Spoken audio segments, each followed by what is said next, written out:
But I like how in that record you talked about how you identified yourself being the problem and you're trying to move on to better days. Explain Yeah. how you come to the conclusion that you could be the problem and how did you learn how to take accountability for your actions? Well, I'm a recovering addict, and when it got to the point that that basically because of my stigma, I couldn't get the proper help, and I really had to do extra showing what was going on. When your community looks at you like something, like I walked into a restaurant the other day, they called me Cuckoo Adam. You know, I know I was off. You know why I was off? Because I wasn't taught better. I was adopted. I went through struggles.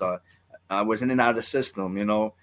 I went to Meadow. You know that school where that kid killed that lady Yeah. recently, and yeah, I was part of that because they switched the equilibrium of everywhere. Like Meadow was the highly functioning, and Swansea wasn't. They switched the campuses now.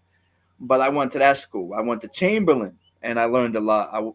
One of my recovery peer specialist people was Mark Goddard from the show Lost in Space. I didn't even know he was from that show until after I left there. Like it's crazy, but he was a good dude, and he taught me a lot. So I've always, uh, I've always never could admit that I was the problem, and how it all started was I had a heart surgery, and when the pain was, when I had to get the surgery, they didn't have pain meds. I learned that when I started to admit it was anxiety, it changed. When I started admitting that the drugs was a problem, it changed. When I stopped worried about my attitude, it changed.